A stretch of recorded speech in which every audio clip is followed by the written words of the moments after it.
Magandang araw po sa inyong lahat. Ang kwentong inyong mapapakinggan ay tungkol kay Darwin na nabibilang sa isang pamilya ng mangangaso. Sa kabila ng kabutihan niya, kailanman ay hindi siya nakaramdam ng pagmamahal mula sa kanyang ama at nakababatang kapatid. Hanggang isang napakalaking baboy ramo ang sinubukan nilang tugisin na isa palang awok. Nagawang patayin ni Darwin ang awok, pero nais akuin ng kanyang kapatid ang pagpaslang na yon ni Darwin sa awok. Nang hindi pumayag si Darwin, ay pinagtangkaan siyang patayin ng sarili niyang kapatid. Magagawa bang makabangon ni Darwin sa sunod-sunod na dagok sa kanyang buhay? At anong katotohanan ang kanyang matutuklasan tungkol sa kanyang pagkatao? Ngunit bago po ang lahat, mga idol, huwag po nating kalimutang mag-subscribe at i-hit ang notification bell sa aking YouTube channel na The Voice Addict at Apong Isaak para sa mas marami pang makapigil hiningang kwentong aswang at katatakutan mula sa mundo ng kababalaghan. Umpisahan na po natin ang kwento.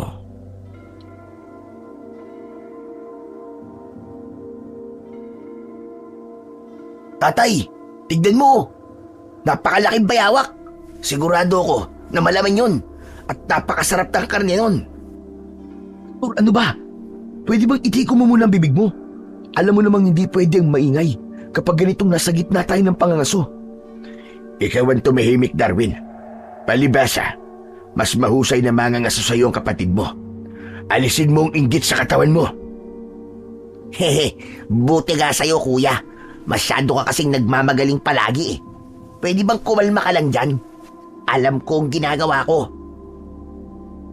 Ang mabuti pa, Arthur, ay pakitaan mo to si Darwin ng husay mo.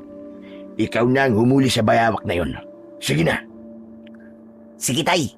Sisiguraduhin kong bubula ang bibig ni kuya sa inggit. Dahil sigurado akong mahuhuli ko ang bayawak na yon. Kasama ng binatang si Darwin ng gabing yun sa gubat, ang kanyang ama na si Mang Fernan at ang mas nakababata niyang kapatid na si Arthur. Sila ay pamilya ng mga mangangaso. Yun ang kanilang ikinabubuhay dahil ang mga hayop na kanilang nahuhuli ay ibinibenta nila sa palengke. Bata pa lang si Darwin nang mamatay ang kanyang ina dahil sa panganganak kay Arthur.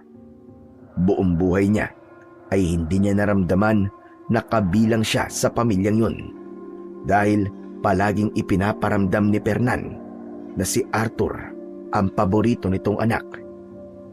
Sa kabila ng napakaraming kapalpakan ni Arthur sa buhay, ay ito pa rin ang palaging pinapaboran ni Mang Fernan. Inisip na lang ni Darwin na dahil sa bunsong anak si Arthur, kaya ito ang mas paborito ng kanilang ama. Maya-maya pa ay nagsimula ng kumilos si Arthur. Lumabas na yon ng pinagtataguan nila, dala ang isang sibat. Arthur, gawin mo yung itinuro ko sa'yo. Kasintayin mo ng mabuti yung bayawak. Ilagay mo sa iyong pulso ang puwersa bago mo pakawalan ng sibat. Saka dahan-dahan ka sa paglalakad. Huwag kang masyadong lumapit sa kanya. Tumahimik ka nga dyan, Darwin. Hayaan mo ang kapatid mo sa diskarte niya. Nagmamarunong ka na naman eh. Maraang lumapit si Arthur sa bayawak na nasa ibabaw ng malapad na bato. Pero dahil sa walang ingat sa paghakbang si Arthur, ay umalis na ang bayawak. Sibatin mo na siya, anak! Bilisan mo, baka makatakas! Pinakawalan ni Arthur ang sibat, ngunit hindi yun tinamaan. Tumayo si Darwin at inasinta niya ng kanyang pana ang tumatakbong bayawak. Nang pakawalan niya ang palaso, ay tinamaan nun ang bayawak. Mabilis na tumakbo si Arthur upang kunin ang bayawak. Lumapit yun sa kanila at isinilid ang bayawak sa sako. Napakahusay mo talaga, Arthur. Biruin mo. Nagawa mo pang mahuli ang bayawak kahit patakas na. Pero tay, ako po nakahuli sa bayawak. Ako po ang pumana sa bayawak. Ikaw nga ang pumana, pero ako ang nakahuli. Magkaiba yun, kuya. Kung hindi agad ako tumakbo ay malamang nakatakas na yung bayawak matapos mong panain. Tama si Arthur, Darwin. Hindi sapat na tinamaan lang ng palaso mo ang bayawak dahil hindi naman yun namatay. Tanggapin mo na lang na mas may utak sa'yo si Arthur. Mabilis ang utak ng anak kong ito. Alam niyang gagawin sa iba't ibang sitwasyon. Hindi na nagsalita pa si Darwin dahil alam niya na kahit na anong sabihin niya ay si Arthur pa rin ang mas magaling para sa kanilang ama. Hindi nais ni Darwin na makipagpaligsahan o maging mas mahusay sa kanyang kapatid. Ang tanging hangad lang niya ay makita ni Fernan na mahusay din siya sa pangangaso. Nais niya na purihin siya nito kahit minsan, pero ang bagay na yon ay tila hanggang pangarap na lamang. Umuwi na sina Darwin sa bahay nila na nakatayo malapit sa kagubatan sa kanilang baryo. Nagtungo na sina Fernan at Arthur sa silid ng mga ito, habang si Darwin ay naglatag ng karton at banig sa sala. Nahiga na siya, pero hindi agad siya dinalaw ng antok. Napakatagal niyang nakatitig sa kisame habang iniisip ang nangyari kanina. Palagi na lang si Arthur magaling para kay tatay. Kailan niya kaya makikita na magaling din ako? Ginagawa ko naman ang lahat para ipagmalaki niya ako. Pero kahit na anong gawin ko, ay hindi pa rin sapat para sa kanya. Ipinikit na ni Darwin ang kanyang mga mata. Pinilit niyang matulog kahit may bigat siyang nararamdaman sa kanyang dibdib. Kinabukasan ng umaga ay dinala na ni Darwin sa palengke ang napakalaking bayawak na nahuli nila sa gubat noong nakaraang gabi. Pinagkaguluhan yun ng mga tao dahil sa laki ng sukat nun. Marami ang nagtanong kung paano nila nahuli ang bayawak at nagmamalaking sumagot si Mang Fernan.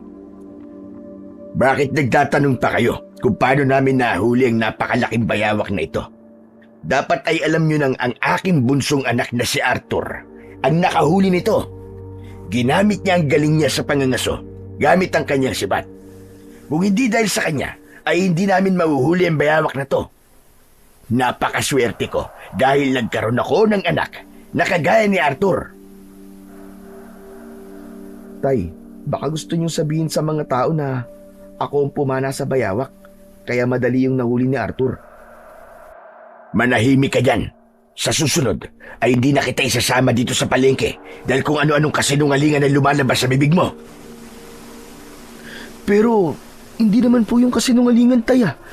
Kung hindi po dahil sa akin, ay hindi mahuhuli ni Arthur yung bayawak. Ipagpipilitan mo pa rin ba na ikaw ang dahilan kung bakit nahuli ng bunso ko ang bayawak na to? Huwag mo kong sagarin, Darwin. Kilala mo ko kapag nagalit. Tumahimik na si Darwin sa sinabing yon ni Mang Fernan. Napayuko na lamang siya habang pinupuri ng mga tao si Arthur. Alam niya na dapat ay para sa kanya ang mga papuri na yun.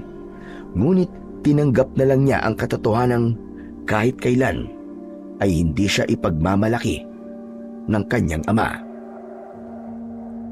Naibenta ni Mang Fernan ang napakalaking bayawak sa malaki-laking halaga. Pag-uwi nila sa bahay ay inabutan nito ng pera si Arthur mula sa kanilang napagbentahan. O bunso, para sa'yo yan ha. Malaki ang parte mo dahil ikaw ang nakahuli sa bayawak. Salamat, tay. Mukhang mapapabilis ang pag-iipon ko nito. Mabibili ko na rin yung sapatos na nakita ko sa bayan. Tay, yung parte ko po, nasan? Ay, wala ka munang makukuha ang parte sa ngayon. Marami tayong kailangang bilhin dito sa bahay eh. Po, pero bakit po, Tay? Gaya po ni Arthur nag-iipon din naman po ako eh. At para sa naman ang pag-iipon mo, Aber? Para po makabalik po ako sa pag-aaral. Huwag ka nang bumalik sa pag-aaral. Pangangaso ikinabubuhay natin at hindi mo na kailangan mag-aral sa ganitong trabaho. Importante pong edukasyon sa isang tao, Tay. Saka kung wala akong makukuhang parte, dapat ganun din po si Arthur. Parehas lang naman po kaming may ambag sa paghuli sa bayawak na naibenta natin ngayon Alam niyo po sa sarili niyo na kung hindi ko po pinana yung bayawak ay hindi po mahuhuli ni Arthur yon. Isa pa, mas importante po ba sa inyo ang pag-iipon ni Arthur para makabili siya ng sapatos kaysa sa pag-aaral ko?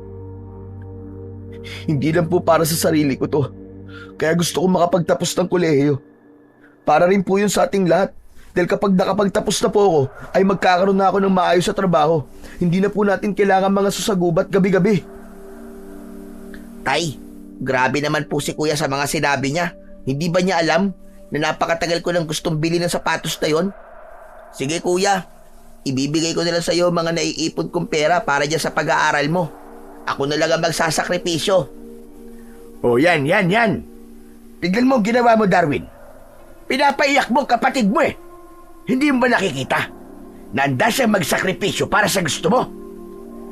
Gayahin mo si Arthur at hindi puro sarili mo lang ang iniisip mo.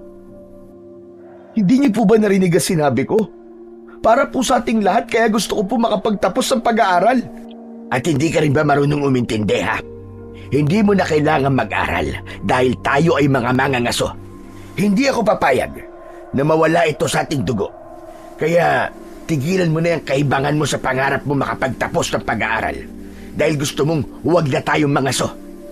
Alam mo, ang mabuti pa ay lutuin mo na lang yung manok na binili ko sa palengke at para makakain na tayo ng tanghalian. Sige na, bilisan mo. Umalis si Mang Fernan. Matapos nito yung sabihin, kaya naiwan sina Darwin at Arthur sa kanilang bahay. Nang sandaling yun, ay tila naubos na ang pag-asa ni Darwin na makakapagtapos pa siya ng pag-aaral. Pangarap niya kasi ang maging inhinyero at totoo ang sinabi niya na nais niyang makatulong sa kanyang pamilya. Kaya siya nangangarap ng ganon. Ngunit kahit anong ganda ng kanyang hangarin, ay hindi pa rin yun nakikita ng tatay nila. Para rito, lahat ng ginagawa niya at nais gawin ay walang katuturan. Sinunod na lamang ni Darwin ang inutos ni Fernan. Hiniwa at hinugasan niya ang manok sa batalan. Dahil walang pangsahog na kasama ang manok, ay naisipan niyang i-adobo na lamang yun. Binantayan ni Darwin ang kanyang niluluto habang patuloy niyang iniisip kung kailan magbabago ang trato ng tatay niya sa kanya. Paulit-ulit din niyang tinatanong sa kanyang sarili kung bakit ganun siya kung itrato. Gayong parehas lang naman silang anak nito ni Arthur. Hindi niya nais maging paboritong anak. Ang gusto niya ay maging pantay ang tingin ni Mang Fernan sa kanilang magkapatid. Maya-maya pa ay lumapit si Arthur kay Darwin. Anong niluluto mo, kuya? Adobong manok. Pwede ko na ba tikman? O sige, ikaw ang bahala. Kumuha ng kutsara si Arthur at tinikman nito ang sabaw ng adobong manok. O ano, kumusta lasa? Parang matabang sa panlasa ko, kuya eh. Naparami yata ang lagay mo ng tubig eh. Ha? Matabang, sigurado ka ba? Nantikman ko yan kanina tama lang ang lasa niya na. Ikaw ang bahala. Kapag hindi yan nagustuhan ni tatay, huwag mo akong sisisihin ha. Ang mabuti pa ay ako na maglalagay ng asin kasi alam ko ang panlasa ni tatay. Dahil naisip ni Darwin na nagsasabi naman ng totoo si Arthur dahil kakain din ito ng niluluto niyang adobo, ay hinayaan na niya itong dagdagan ng asin ang niluluto niya. Nang dumating na si Mang Fernan, ay naghain na si Darwin. Inilagay niya sa gitna ng lamesa ang isang mangkok ng umuusok na adobong manok. Oh, bakit naman adobo pa ang niluto mo, Darwin? Gusto ko ng sabaw eh. Ginawa mo siya ng tinulay ang manok. Tay, wala po kasi kayong iniwang pang sahog eh. Eh di sana nagsabi ka bago ako umalis. Saka hindi niyo po sinabi sa akin na tinola po pala ang gusto niyong ulam. Ay nako, sa susunod, magtatanong ka. Hindi ka talaga nag-iisip eh. Bira ka ng bira eh. Tay, wag na po kayo magalit kay Kuya Darwin. Ang importante po, meron po tayong ulam. Hindi po ba ang turo nyo wag magbabangayan sa harap ng grasya? Saka sigurado po ako na masarap yan. Tignan nyo po ang lapot ng sabaw. Hindi ba ganyan ang gusto nyong adobo? Tama ka, Bunso. Mabuti ka pa. At kaya mo akong pakalmahin. Yang kuya mo, walang silbi. Sumandok na ng kanin si Mang Fernan. Kumuha ito ng ilang piraso ng manok at naglagay ng sabaw sa kanin. Nang sumubo na si Mang Fernan, ay nagulat si Darwin nang biglang iniluwa nito ang pagkain. Bakit po, Tay? May problema po ba? Talaga bang marunong ka magluto ng adobo, Darwin? Adobo ba to o bagong? Bakit sobrang alat? Hindi muna sumagot si Darwin. Tinikman muna niya ang adobo at nalaman niyang sobrang alat nga ng lasa nun. Gusto mo bang mamatay tayo sa sakit sa bato, ha? Pero kasi ang sabi po ni Arthur kanina, matabang daw. Kaya nilagyan po niya ng asin. Hala kuya, huwag ka magsinungaling ha. Wala akong kinalaman dyan. Saka kailan ba ako nakialam kapag nagluluto ka? Kanina lang, Arthur. Sabihin mo kay tatay ang totoo. Tay, maniwala ka po sa akin. Nakahiga lang po ako kanina ba nagluluto si kuya Ikaw, Darwin, ha? Huwag mo nang isisi sa kapatid mo ang kapalpakan mo. Palpak ka na nga sa pangangaso, pati ba naman sa pagluluto? Anak ng tutsa, oo. Sinayang mo lang yung manok na binili ko eh. Hindi mo ba alam na mahal na ang kilo ng manok ngayon? Tay, gagawin ko na lang po ng paraan. Lalagyan ko na lang po ulit ng tubig at papakuluin para mabawasan po ang alat. Hindi na. Sa karinderya na lang ni Aling Cho na kami kakain ni Arthur. At ikaw, ubusin mo ang napakaalat na adobong yan. Total, ikaw naman na nagluto niyan eh. Tara na, Arthur. Magkasamang umalis sina Mang Fernan at Arthur. Naiwan si Darwin. Nabagsak ang balikat. Hindi niya naiwasang sisihin ang sarili dahil sa nangyari.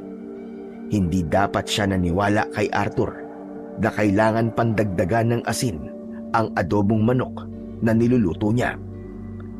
Dapat ay alam na niya na puro kapalpakan ang nagagawa ng kanyang kapatid. Nangako siya sa sarili na sa susunod ay hindi na siya makikinig sa mga sasabihin ni Arthur upang hindi na maulit ang ganong pangyayari. Kinagabihan ay naghanda na si Darwin para sa pangangaso nila sa gubat. Siniguro niyang matulis ang lahat ng kanyang palaso. Paglabas niya ng bahay ay naabutan niya sina Mang Fernan at Arthur na nag-uusap sa labas. Sabay na napatingin ng dalawa sa kanya. Aalis na po ba tayo, Tay? Oo, aalis na kami ni Arthur. Teka, anong ginagawa mo? Bakit dala mo yung pana mo? Hindi po ba ito po ang ginagamit ko sa pangangaso? Alam ko, pero hindi ka muna sasama sa amin ngayon sa pangangaso. Ha? Bakit po? Naiinis pa rin ako sa niluto mong adobo kanina. Baka maapektuhan pa ang huli namin ngayong gabi kapag nakita ko yung pagmumukha mo doon sa gubat. Dito ka nila sa bahay at kami na lang ni Arthur ang mangangaso. Kung yan po ang gusto nyo, wala naman pong problema. Tara na, Tay.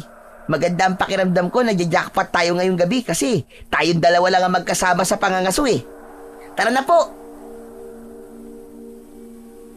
Masayang umalis ang dalawa habang si Darwin ay malungkot na pinanood ang papalayong sina Fernan at Arthur. Hindi ako papayag na dito lang ako sa bahay ngayong gabi. Kung kinakailangan na mangaso ako ng mag-isa para maipakita kay tatay na kaya ko ring maging mahusay na mangangaso, ay gagawin ko. Hinintay ni Darwin na makalayo ang dalawa bago siya naglakad patungo sa gubat. Makalipas ang ilang sandali, ay nakarating na si Darwin sa loob ng kagubatan. Marahan siyang naglakad habang hawak ang kanyang pana at palaso. Tahimik ang paligid, maliban sa huni ng mga kuliglig at langit-ngit ng mga daon sa ilalim ng kanyang paa. Hindi niya alam kung nasaan sina Mang Fernan at Arthur, pero sigurado siyang nasa paligid lamang ang dalawa. Sana makahuli ako ng kahit na anong hayop ngayong gabi, para naman matuwa si tatay sa akin. Maya-maya ay narinig niya ang mahina at mabigat na yabag mula sa kanang bahagi ng gubat. Dahan-dahan siyang sumilip sa likod ng puno at doon niya nakita ang isang baboy ramo na nagkakalkal sa lupa. Huminga ng malalim si Darwin at inasinta niya ang baboy ramo gamit ang kanyang pana. Nang masiguro niya na hindi aalis ang baboy ramo sa kinatatayuan nun, ay sa kanya pinakawalan ang palaso. Tumama yon sa katawan ng hayop. Nagwala ito saglit, pero kalaunan ay bumagsak din sa lupa. Lumapit si Darwin sa hayop habang may bahagyang ngiti sa muka. Binuhat niya ang buhay pang baboy ramo at isinampay niya yun sa balikat. Saka siya naglakad pabalik sa kanilang bahay. Hinintay ni Darwin ang pagbabalik nila Fernan at Arthur. Umasa siya na gaya niya ay may dala ring huli ang mga yon mula sa pangangaso. Ngunit nang dumating ang dalawa, ay tanging ang mga gamit ng mga ito sa pangangaso ang dala ng mga yon. Malas! Napakamalas talaga ng gabing ito. Masyado nang mailap ang mga hayop sa gubat ngayon. Ibig po bang sabihin wala po kayo nahuli? O bakit? May nakita ka bang may huli kami? Nakita mo nang wala. Nagtatanong ka pa. Paano na tayo dito bukas? Wala tayong may ibibenta sa palengke. Tay, ako po. May nahuli po akong baboy ramo sa gubat. Itinali ko po siya sa likod ng ating bahay. Kuya naman huwag kang magpatawa. Paano ka naman makakahuli nandito ka lang sa bahay? Ang totoo niyan, Arthur Sumunod ako sa inyo sa gubat at nangaso ako ng mag-isa. Sige, tingnan nyo. Pumunta kayo sa likod ng bahay para maniwala kayo sa akin. May pagdududang nagkatinginan sina Mang Fernan at Arthur. Ngunit sa huli ay sumunod pa rin ang dalawa kay Darwin sa likod ng kanilang bahay. Natigilan ang mga yon nang makita ang nakataling baboy ramo. Buhay pa yon, pero nanghihina na. Talaga bang ikaw ang nakahuli niyan, Darwin? Baka nagsisinungaling ka lang, ha? Nagsasabi po ako ng totoo, Tay. Tignan niyo po at nasa katawan pa rin niya po ang isa sa aking mga palaso. Pero napakapayat naman ang nahuli mo. Mas mabuti na po yung kaysa sa wala, di ba? Tay, parang sinabi ni Kuya na mas magaling pa siya sa atin kasi wala tayong nahuli ngayong gabi tapos siya meron. Aba, masyado ka naman yatang mayabang, Darwin. Hindi porket wala kami nahuli at ikaw ay meron, mas magaling ka na sa amin. Hindi po yun ang ibig ko sabihin sa inyo, Tay. Ang ibig ko po sabihin ay mas mabuti na po kahit payat kaysa po wala. Kahit paano po meron tayo may ibibenta sa palengke bukas, di ba? Parehas lang yun. Mayabang ka pa rin. Napayuko na lang si Darwin dahil bigo siya sa gusto niyang mangyari. Hindi man lang natuwa kahit konti ang tatay niya sa kanyang huli. Ang mabuti pa, ikulong na lang natin muna yung baboy ramo sa kulungan ng manok. Total, wala naman mga manok dun Para kasing makakawala siya dyan sa pagkakatali ni Kuya Tama ka. Mabuti ka pa, Arthur, at nag-iisip ka. Itong kuya mo, basta na lang may mahuli pero hindi pinagbubuti ang kasiguruhan na hindi makakatakas ang huli niya habang tayo ay tulog. Hindi na po natin kailangan ikulong yan sa kulungan ng manok. Maigpit po ang pagkakatali ko sa kanya. Isa pa, marupok na po ang kulungan ng mga manok. Mas malaki po ang posibilidad na makawala siya roon. Tay, parang sinasabi po ni Kuya Darwin na walang kwenta ang swistyon ko. Ayoko lang naman makawala ang baboy Ramon na nahuli niya kasi mukhang hindi talaga matibay ang taling ginamit niya eh. Nagmamalasakit lang naman po ako eh. Ikaw ang hilig mo talagang pasamain ang loob ng kapatid mo, Darwin. Sundin mo na lang ang sinabi niya at mas magandang ideyang yon. Tulungan mo ang kuya mo at ako ay magpapahinga na. Pumasok na si Fernan sa loob ng kanilang bahay. Duda pa rin si Darwin sa gustong gawin ni Arthur, kaya hindi siya natinag sa kanyang kinatatayuan. Nang kumilos na si Arthur para alisin sa pagkakatali ang baboy Ramo, ay wala siyang nagawa kundi ang tulungan ito. Matapos nilang mailigay sa kulungan ng manok ang baboy Ramo, ay sabay na silang nagtungo sa loob ng bahay upang matulog. Kinabukasan ng umaga, nagising si Darwin dahil sa malakas na pagsigaw ni Arthur mula sa labas ng kanilang bahay. Tay! Tay! Wala na po yung baboy Ramo! Nang marinig yun ni Darwin, ay agad siyang lumabas. Pagdating niya sa likod ng bahay, ay nagulantang siya dahil totoo ang sinabi ni Arthur. Wasak na ang kulungan at wala na roon ang baboy Ramo na nahuli niya. Hindi nagtagal ay dumating na si Mang Fernan at maging ito ay nagulat sa kanyang nakita. Anong nangyari? Bakit wala na yung baboy Ramo? Hindi ko po alam, Tay. Pagdating ko rito ganyan na po yung kulungan eh. Sabi ko naman po kasi sa inyo kagabi na itali na lang natin yung baboy Ramo eh. Talaga po makakawala siya dyan kasi marupok na nga po yung kulungan. Dapat po kasi ay hindi na po kayo nakinig sa sinabi ni Arthur, Tay. Hala, bakit ako sinisisi mo, kuya? Hindi ko may isip na ikulong yung baboy Ramo kung nakita ko na matibay yung tali na ginamit mo para itali yun. Matibay yun, Arthur. Ilang beses ko nang ginamit yun sa pagtatali sa nahuhuli natin. Pero wala pang nakakawala.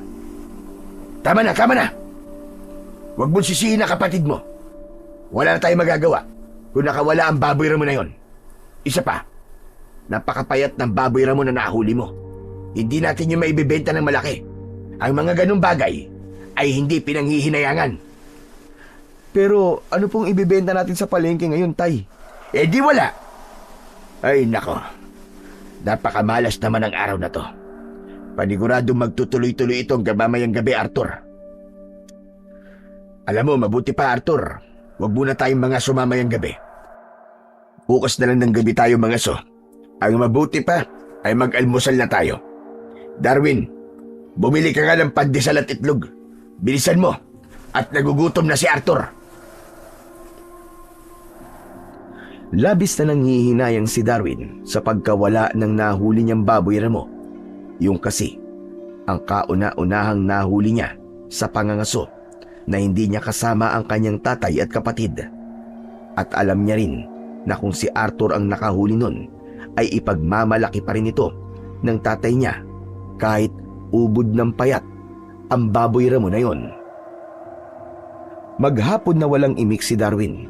Naisip niya na mas makabubuti kung iiwas muna siya kay Arthur dahil tila gumagawa talaga ito ng paraan upang mapagalitan siya ng kanilang ama. Habang nakaupo si Darwin sa labas ng bahay, ay lumapit sa kanya si Fernan. Hoy Darwin, magwalis ka nga ng paligid. Nakita mo na napakaraming dahon ng mangga sa paligid hindi ka pa magkusa. Kilos na, ipunin mo rin sa ilalim ng puno ng mangga sa likod para mapausukan yung puno na yon. Tay, ako na lang po ang gagawa ng inuutos mo kay kuya. Wala naman po akong ginagawa eh. O nakita mo na, napakasipag naman ng bunso ko. Tignan mo kapatid mo Darwin. Mas bata pa yan sa'yo pero mas masipag pa sa'yo. Hindi ba ikaw ang panganay? Dapat ay ikaw ang gawin niyang ehemplo. Pero baliktad ang nangyayari sa inyo Gagawin ko naman po ang inuutos niyo pero inunahan lang po ako ni Arthur Gagawin. Nakaupo ka pa rin dyan Tignan mo, at kinuha na kagad ng kapatid mo ang walis. Magsaing ka na lang para matuwa ako sa'yo. Pwisit. Tumayo na si Darwin at pumasok sa bahay upang sundin ang utos ni Mang Fernan. Habang hinuhugasan niya ang bigas sa batalan, ay nakita niya si Arthur na nagwawalis sa likod ng bahay. Nakakainggit ka, Arthur. May gawin ka man o wala, ikaw pa rin na magaling sa paningin ni tatay. Samantalang ako, kahit anong gawin ko, ay lahat mali sa paningin niya. Kung ako kaya ang naging bunso, ganito pa rin kaya ako itatrato ni tatay? Isang malalim na paghinga ang pinakawalan ni Darwin. Sa kanya ipinagpatuloy ang kanyang ginagawa. Humiling siya na sana ay dumating ang araw na magiging pantay na ang tingin ni Fernan sa kanila, di Arthur. Ngunit tila bago yun mangyari, ay kailangan muna niyang may maraming mapatunayan sa kanilang ama. Habang nakasalang ang sinaing, ay napansin ni Darwin ang napakalaking liwanag sa likod ng bahay. Nagmamadali siyang nagtungo roon at nagimbal siya nang makita na napakalaki ng apoy sa sinisigaan ng mga tuyong dahon ni Arthur. Nakatayo lang si Arthur at tila nagulat yon, kaya hindi makagalaw. Natakot si Darwin. Alam niya na kung papabayaan niya ang apoy ay maaari yung gumapang hanggang sa bahay nila. Nilapitan ni Darwin si Arthur at niyugyug niya ito. Natauhan ito sa ginawa niya. Tulungan mo ako! Kumuha tayo ng tubig! Oo, kuya! Nagtungo si Darwin sa banyo at kinuha niya ang isang timba ng tubig. Pagbalik niya sa likod ng bahay ay may hawak na bote ng malaking soft drink si Arthur. Nanlaki ang mga mata ni Darwin dahil kerosene ang laman nun. Biglang isinaboy ni Arthur ang laman ng bote sa apoy, kaya mas lalo yung lumaki. Napasigaw sa gulat si Arthur. Nabitiwan nito ang bote at tumapon sa lupa ang laman nun. Mabilis na gumapang doon ang apoy at ilang dangkal na lamang ang layo ng apoy sa bahay nila. Pinilit ni Darwin na maging kalmado sa kabila ng nakakatakot na nangyayari. Ibinuhos niya ang tubig na nasa timba sa apoy na gumagapang na papunta sa bahay nila. Bumalik siya sa banyo upang sumalok ng tubig sa drum at ibinuhos niya muli yun sa apoy. Paulit-ulit niya yung ginawa hanggang sa tuluyan ng naapula ang apoy na muntik ng sunugin ang kanilang bahay. Doon na dumating si Mang Fernan na hindi makapaniwala sa nakita. Ano nangyari rito? Muntik na po masunog ang bahay natin, tay.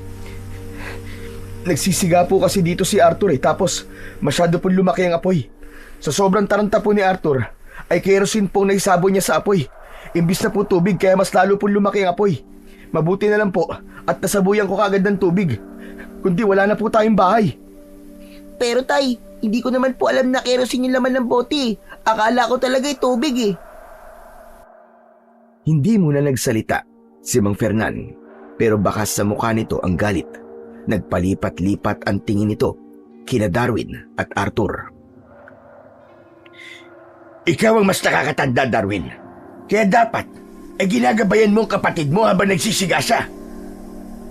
Ano po sabi niyo? Hindi na po bata si Arthur, tay, para gabayan ko pa. May isip na po siya sa kung anong dapat niyang gawin. Kahit na, hindi naman talaga si Arthur ang magsisiga, di ba? Ikaw ang inutusan ko, pero hindi ka kagad sumunod eh. Kaya si Arthur ang gumawa ng gawain na dapat ay ikaw sana ang gagawa. Kung kumilos ka sana kagad, malamang hindi ito mangyayari. Tama ka, tay. Ano naman po malay ko sa pagsisiga, di ba? Eh si kuya naman talaga ang gumagawa niyan eh. Hindi makapaniwalang tinignan ni Darwin sina Mang Fernan at Arthur. Alam niya na kapag may kasalanan si Arthur ay palaging nahuhulog ang sisi sa kanya. Ngunit iba ang naramdaman niya sa pagkakataon na yon. Imbis kasi na magpasalamat ang dalawa sa pagpatay niya sa apoy, ay naghanap pa talaga ng paraan ng mga ito para siya ay pagalitan. Naniniwala po ako na hindi ko kasalanan na nangyari, kundi kasalanan yun ni Arthur. Nasa hustong pag-iisip na po siya, Tay. Kung isa siyang batay, maiintindihan ko pa siya. Pero malaki na po siya. Kaya hindi ko naiintindihan kung bakit sa akin kayo nagagalit. Hindi na hinintay ni Darwin na makapagsalita ang dalawa at umalis na siya. Naglakad-lakad muna siya dahil nais niyang huminga at maglabas ng sama ng loob. Nagtungo si Darwin sa gubat. Pinigilan niya ang kanyang mga luha. Sobrang sama ng loob niya dahil kahit anong gawin niya ay siya pa rin ang mali sa mata ng kanilang tatay. Parang nais niya nang mawalan ng pag-asa na darating pa ang araw na magiging pantay ang tingin ni Mang Fernan sa kanila ng kapatid niyang si Arthur. Sa paglalakad ni Darwin sa gubat ay isang matandang babae ang kanyang nakasalubong. May pasanyong mga panggatong na kahoy sa balikat nito. Bagyang nakakuba ang matanda at halatang hirap na hirap yun. Hindi siya nagdalawang isip na lapitan at mag-alok ng tulong sa matanda. Naku, Lola, tulungan ko na po kayo sa pagbubuhat niyan. Ako na po magdadala ng mga panggatong nyo. Sigurado ka ba? Abay, nakakahiya naman sa iyo. Okay lang po. Wala naman po akong ginagawa eh. Akin na po. O sige, hindi ko natatanggihan ang alok mo. At talagang ako'y nabibigatan na sa mga panggatong na ito. Kinuha ni Darwin ang mga panggatong mula sa matanda at siya na ang nagpasan nun sa kanyang balikat. Sumunod siya sa matanda. Mahigit kalahating oras din silang naglakad bago nila narating ang maliit nitong kubo. Sa gitna ng gubat, noon lang nalaman ni Darwin na meron palang nakatira sa gubat sa baryo nila. Inilapag niya ang mga kahoy sa harapan ng kubo ng matanda. Maraming salamat sa iyo, Otoy. Minsan talaga ako makakita na mabait at matulungin na kagaya mo. Wala po yun, Lola. Ganito po talaga ako eh. Malambot po kasi ang puso ko sa matatanda. Pero bakit po sa malayo po kayo naghahanap ng panggatong? Nahihirapan po tuloy kayo sa layo na kailangan yung lakarin. Wala na kasi ako makitang panggatong malapit dito sa aking bahay. Isa pa, paraan ko yon para kahit papano ay makapag-ehersisyo ko. Alam mo na, matanda na ako. At baka kapag hindi ako gumalaw-galaw baka manigas ang buong katawan ko. Sa bagay, tama po kayo, Lola. Pero, Lola, ang tagal ko na pong nakatira sa baryong to. Ang totoo gabi-gabi kaming nangangaso ng tatay at kapatid ko sa gubat na to. Pero, ngayon ko lang po nalaman na meron palang nakatira dito. Kung mapapansin mo, ay tago ang aking kubo at napapalibutan ito ng malalaking puno. Kaya hindi mo talaga ito makikita kung hindi mo lalapitan. Nakatira ako noon sa baryong malapit sa baryo nyo. Pero pinaalis na ako sa dati kong bahay. Kaya dito na ako nanirahan sa gubat. Siguro ay nasa 2 taon na rin ang nakakalipas.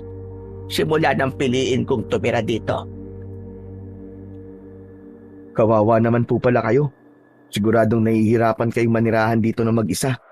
Lalo na po sa edad nyo. Hindi naman gaano.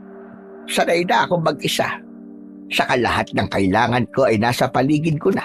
Kaya dito ko piniling manirahan. Napahanga niyo po ako, Lola. Parang kapag tumanda ako, ay hindi ko kayang manirahan sa gubat ng mag-isa. Kailangan mo lang masanay. Oo nga pala. Nabanggit mo na nangangaso kayo sa gubat na to tuwing gabi.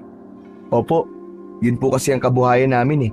Ibinibenta po namin sa palengke ang nahuhuli namin. Hindi ko alam kung maniniwala ka sa aking sasabihin. Pero mag-iingat kayo sa gubat na to. May mga aswang sa gubat na to tuwing kumakagat ang dilim. Ito ang ginawa nilang tahanan. Sadyang may proteksyon ang aking bahay kaya hindi nila ako nagagalaw dito. Ha? Ganun po ba? Naku, maraming salamat po sa paalala niyo, Lola. Siya nga po pala, mauna na po ako. Baka hinahanap na po ako sa amin eh. O sige, mag-iingat ka at maraming salamat ulit sa pagtulong mo sa akin. Matipid na ngumiti si Darwin sa matanda bago siya tumalikod upang maglakad palayo. Sa kabila ng paalala ng matanda ay hindi nakaramdam ng takot si Darwin. Sigurado siya na walang katotohanan ang sinabi ng matanda na may aswang sa gubat na yon. Dahil bata pa lang siya ay nangangaso na sila roon, pero kahit isang beses ay hindi man lang sila nakakita ng aswang.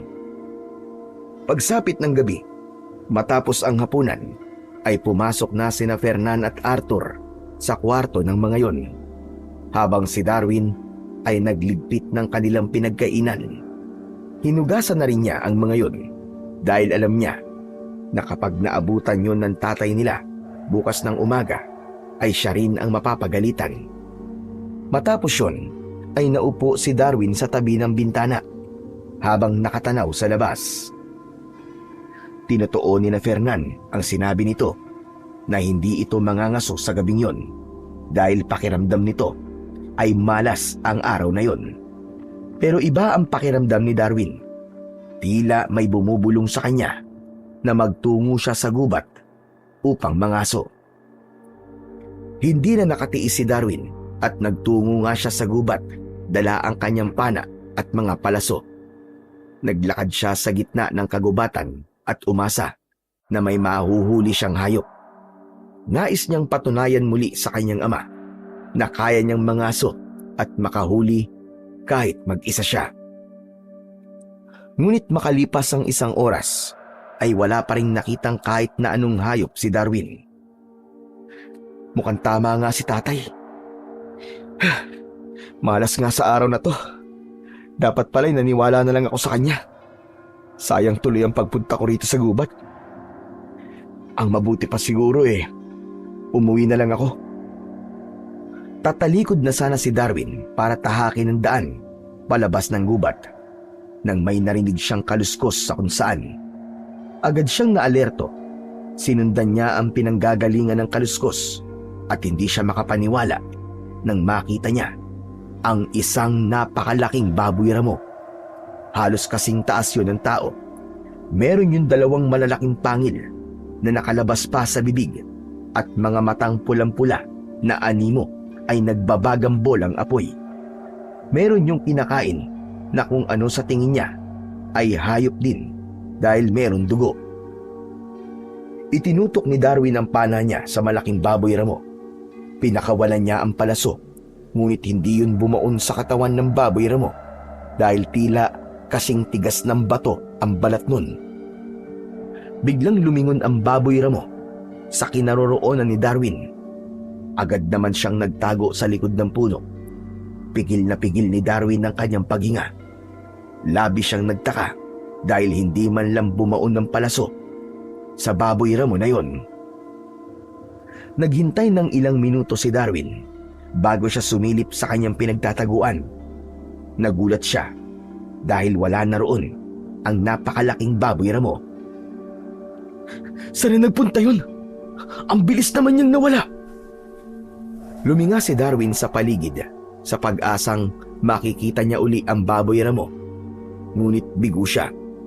Nagdesisyon na siyang umuwi sa bahay nila at hindi naaalis sa isip niya ang baboy ramo na kanyang nakita. Naisip niya na kung mahuhuli niya yon ay malaki ang kikitain nila sa sandaling maibenta nila yon sa palengke. Kinabukasan ng umaga, habang nag-aalmusal, ay nagdadalawang isip si Darwin kung ipapaalam ba niya kina Mang Fernan at sa kapatid niyang si Arthur ang tungkol sa napakalaking baboy ramo na kanyang nakita. Ngunit nang maalala niya na hindi bumaon ng kanyang palaso sa katawan ng baboy ramo, ay napagtanto niya na hindi niya yon kayang hulihin ng mag-isa. Tay, meron po pala akong sasabihin sa inyo. Kagabi po, Nagpunta po ako sa gubat para mangaso. O tapos ano? Wala ka nahuli. Kung wala ay huwag ka nang magkwento. Wala nga po ako nahuli, Tay, pero meron po ako nakita. Isang napakalaking baboy ramo po. Sa tansya ko po halos kasing laki niyang tao eh. Kagabi lang po ako nakakita ng ganung kalaking baboy ramo, Tay, sa buong buhay ko. Tay, mukhang naglalakad si kuya habang tunog. Malamang po ay panaginip lang po yung baboy ramo na yon. Tama ka dyan, Bunso. Kailan pa nagkaroon ng baboy ramo na kasing taas ng tao? Imahinasyon mo lamang yun, Darwin. Tumigil ka na. Tay, hindi. Nagsasabi po ako ng totoo. Maniwala po kayo sa akin. Napakalaki po talaga ng baboy ramo na nakita ko. Noon lang po ako nakakita ng ganong klase ng baboy ramo, Tay. Sigurado po ako kapag naibenta natin yun, kikita po tayo ng malaki. Kung totoo ang sinasabi mo, bakit hindi mo hinuli?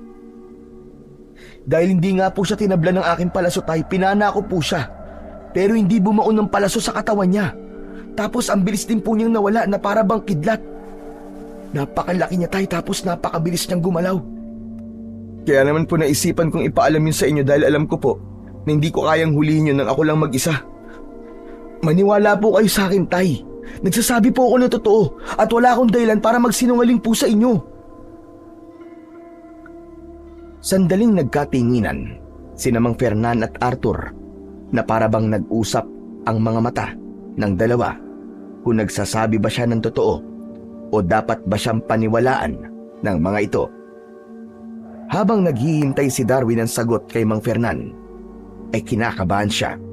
Paulit-ulit siyang nagdasal sa isip niya na sana ay maniwala ang tatay nila sa mga sinabi niya. O siya, sige. Sabihin na natin totoo ang sinasabi mo. Pero paano ka nakakasiguro na kaya nating huliin ng ganong kalaking baboy ramo? Sige nga. Ang sabi mo ay halos kasing taas yun ng tao. Masyado yung malaki. Kahit 3 pa tayo, ay lubos tayo mahihirapan na huliin ng ganong kalaking hayop. Tay, hindi ba't magagaling tayong mangangaso? Sa tingin ko kayang-kaya nating huliin yun. Kahit nga tayong dalawa lang mahuhuli pa natin yun eh. Saka, isipin nyo kapag nahuli po natin yung dambuhalang baboy ramo na yun, ay pagkakaguluhan tayo ng mga tao. Hindi lang dito sa baryo natin, kundi sa iba pang lugar. Tama ka, Bunso. Napakagaling mo talagang mag-isip. At pagkatapos, ay makikilala tayo bilang mag-amang mahusay na mangangaso sa buong mundo. Di nyo pa nga nauhuli yung baboy ramo kung ano-ano nang sinasabi nyo. Ano sabi mo, Darwin? Wala po. Akala mo ba ay hindi ko narinig ang sinabi mo? Kahit kailan talaga ay puno ng inggit ang katawan mo. Ito'ng tandaan mo. Kami ni Arthur ang makakahuli sa dambuhalang baboy ramo na yon. At hindi ikaw. Po, akala ko po ba'y magtutulungan tayong 3? Kuya, kaya na namin ni tatay huliin yung baboy ramo na yun. Hindi namin kailangan ng tulong mo. Ikaw na rin na nagsabi na hindi siya tinatabla ng pana mo. Kaya ano pa magiging silbi mo, di ba? Tama ka riyan, Bunso. Ang talino mo talaga. Hindi na ako makapaghintay na mahuli ang dambuhalang baboy ramo na yon. Hindi na napigilan pa ni Darwin ang sumimangot dahil kahit pasasalamat man lang ay wala siyang narinig sa dalawa dahil sa impormasyong sinabi niya. Ganun pa man, sinabi niya sa sarili niya na sasama pa rin siya sa mga ito sa pagtugis sa napakalaking baboy ramo na nakita niya sa gubat. Kinagabihan, naghanda na sina Darwin sa kanilang pangangaso. Siniguro ni Mang Fernan na matalim ang itak nito habang si Arthur naman ay maghapon na nagsanay sa paggamit ng sibat. Mas pinatulis pa ni Darwin ang dulo ng kanyang mga palaso at umasa siya na tatagos na yon sa balat ng malaking baboy ramo. Magkakasama silang lumabas ng bahay, ngunit biglang huminto sina Mang Fernan at Arthur. Parehas na tumingin ang mga yon kay Darwin. Hindi ba sabi namin ay kami na lang ni Arthur ang tutugis doon sa dambuhalang baboy ramo? Ano't sasama ka pa sa amin? Tay, hayaan niyo na po akong sumama sa inyo. Isa pa, ako po ang nakakaalam na may ganung baboy ramo sa gubat. Kung hindi ko yun sinabi sa inyo, ay hindi niyo yun malalaman. Ano ba kasing maitutulong mo sa amin? Dito ka na lang sa bahay. Ay, hayaan niyo na po siya sumama. Hayaan mo siya magmukhang tanga ron. Kahit kasi iwanan natin yan dito sa bahay. Alam ko na susunod pa rin sa atin yan eh. Ay, nako. Sige na nga. Sumama ka na. Magpasalamat ka sa kapatid mo at mabait ito sa'yo. Pero huwag kang magiging pabigat sa amin, ha? At hayaan mo kami sa diskarte namin. Huwag kang makikialam. Opo, Tay. Maraming salamat po. Naramdaman ni Darwin na labag sa kalooban ni Fernan ang isama siya sa pangangaso sa gabing yun. Nais niyang sumama hindi para maging kilala o sikat kung sakaling mahuli nila ang dambuhalang baboy ramo, kundi upang makasiguro na ligtas ang tatay at kapatid niya. Alam niya na hindi basta-bastang baboy ramo ang tutugisin nila. Sa laki ng mga pangin nun ay sigurado siya na mapanganib at babangis yun.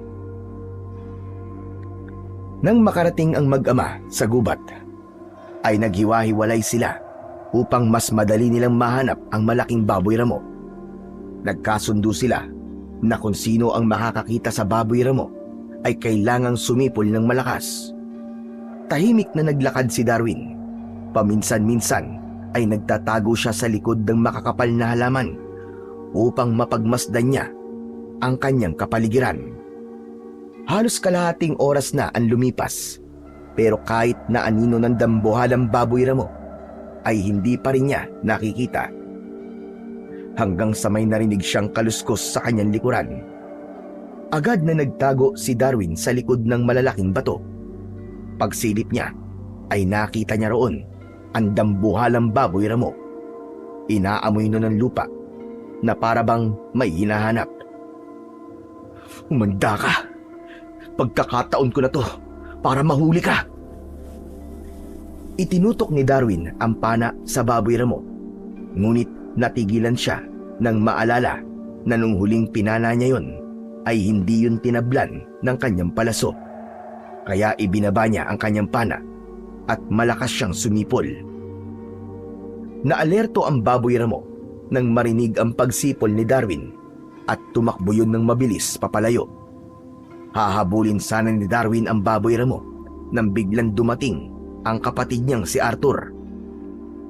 Narinig ko ang pagsipol mo, kuya. Nakita mo ba yung malaking baboy ramo? Oo, doon siya tumakbo. Si tatay nasan? Hindi ko alam eh. Pero wag na natin siyang hintayin. Habulin na natin yung baboy ramo. Tara na! Naunang tumakbo si Darwin habang nakasunod sa kanya si Arthur. Maya-maya pa ay napahinto sila sapagkat nasa gilid na sila ng pababang bahagi ng lupa. Sa ilalim nun ay napakadilim kaya hindi nila alam kung mataas ba yun o mababa lang. Nasaan na yung baboy ramo, kuya? Sigurado ako na dito siya nagpunta. Ewan ko, pero parang nararamdaman ko pa rin siya sa paligid.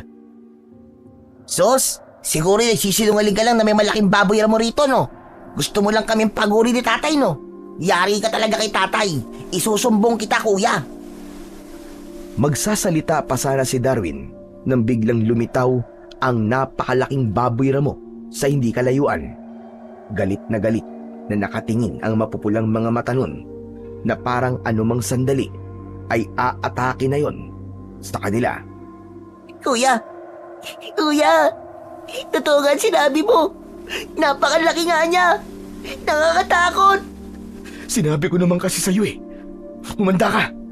Asintayin mo siya sa liig niya dahil mukhang mas malambot ang parting yun ng katawan niya. Hindi ko kaya, kuya. Natatakot ako sa kanya. Tignan mo naman ang itsura ng baboy ramo na yan. Para siyang halimaw na baboy ramo. Hindi to ang oras para matakot ka, Arthur. Akala ko ba'y mahusay ka mangangaso gaya ni tatay? Akala ko ba ay gusto mo mahuli ang baboy ramo na yan para maging kilala ka? Hindi ko naman kasi akalain na ganyan siya kalaki, kuya eh. Ayoko na. Aalis na ako rito. Bahala ka na sa buhay mo. Diyan ka na. Arthur! Hindi mo ako pwedeng iwanan dito! Arthur! Binitiwan ni Arthur ang hawak nitong sibat at tumakbo palayo. Napatingin si Darwin sa dambuhalang baboy ramo. Paulit-ulit nung ipinadyak ng malakas sa lupa ang paanon sa unahan at saka yun mabilis na sumugod papunta kay Darwin. Tumutulo ang malapot ng laway na parabang gutom na gutom yun. Natatakot man ay nilakasan ni Darwin ang kanyang loob. Nilagyan niya ng palaso ang kanyang pana. Inasinta niya ang papalapit na dambuhalang baboy ramo. Nang pakawalan niya ang palaso, ay bumaon yun sa mata nito. Isa pang palaso ang mabilis na pinakawalan ni Darwin at bumaon yun sa isa pang mata ng baboy ramo. Nagwala ang malaking baboy ramo nang mawalan yun ng paningin. Patuloy yung tumakbo, ngunit wala yung direksyon. Sinamantala ni Darwin ang pagkakataon. Kinuha niya ang sibat na iniwanan ni Arthur, ngunit nagulantang siya dahil mabilis na tumatakbo ang baboy ramo papunta sa kanya. Nang ilang dipa na lamang ang layo nito, ay mahigpit niyang hinawakan ang sibat at itinusok niya yun sa leeg ng baboy ramo. Dahil hindi gaanong matigas ang parting yun ng katawan ng baboy ramo, ay bumaon yun doon.